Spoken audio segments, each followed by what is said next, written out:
ওগো আল্লাহ, ওগো মালিক, তুমি ছাড়া তো আমাদের আর কেউ নাই, তুমি ছাড়া তো আমার আর কেউ নাই। আল্লাহ গো, তুমি যদি মাফ না করো কে আমাকে মাফ করবে? তুমি যদি মাফ না করো কে আমাকে মাফ করবে? তুমি যদি আমাকে মাফ করো তাহলে তোমার কোনো দিকে কমবে না, তুমি যদি আমাকে মাফ না করো তোমার কোনো দিকে বাড়বে না।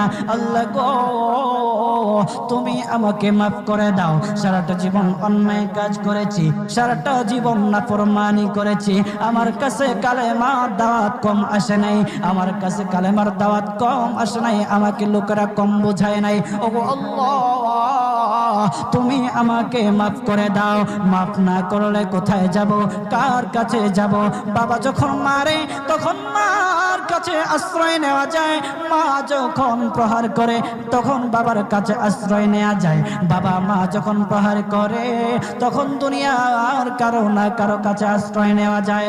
ওগো আল্লাহ,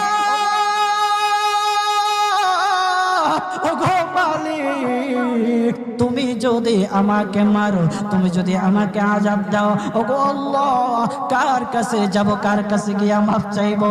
ওগো আল্লাহ, মেহেরবানি করে মাফ করে দাও।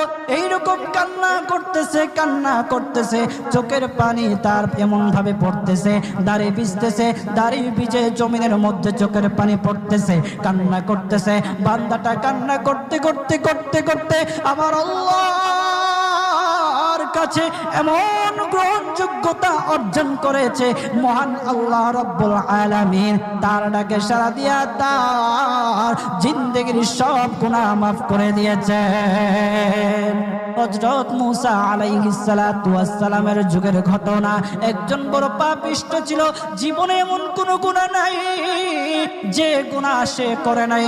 তার গুনার প্রতি অতিষ্ঠ হইয়া, মানুষ তার গুনার প্রতি অতিষ্ঠ হইয়া গ্রামের লোকেরা তাকে হাত পা বেঁধে জঙ্গলের মধ্যে ফেলে দিয়ে আসে।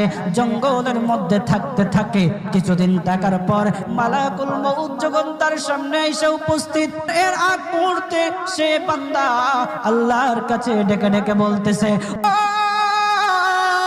ওগো মালিক, তুমি ছাড়া তো আমাদের আর কেউ নাই, তুমি ছাড়া তো আমার আর কেউ নাই। আল্লাহ গো, তুমি যদি মাফ না করো কে আমাকে মাফ করবে?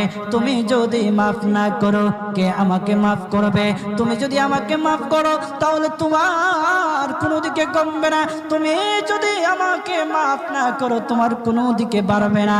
আল্লাহ গো, তুমি আমাকে মাফ করে দাও। সারাটা জীবন অন্যায় কাজ করেছি, সারাটা জীবন নাফরমানি করেছি, আমার কাছে কালেমার দাওয়াত কম আসে নাই, আমার কাছে কালেমার দাওয়াত কম আসে নাই, আমাকে লোকেরা কম বোঝায় নাই। ওগো আল্লাহ, তুমি আমাকে মাফ করে দাও।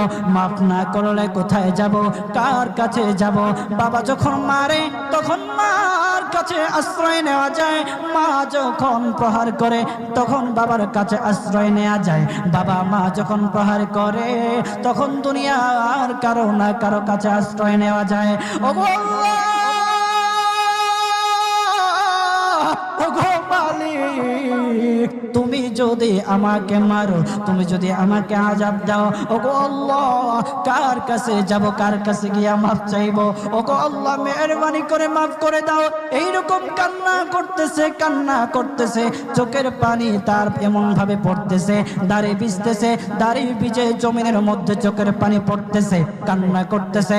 বান্দাটা কান্না করতে করতে করতে করতে আমার আল্লাহর কাছে এমন গ্রহণযোগ্যতা অর্জন করেছে, মহান আল্লাহ রাব্বুল আলামিন তার ডাকে সাড়া দিয়া তার জিন্দেগির সব গুনাহ মাফ করে দিয়েছেন।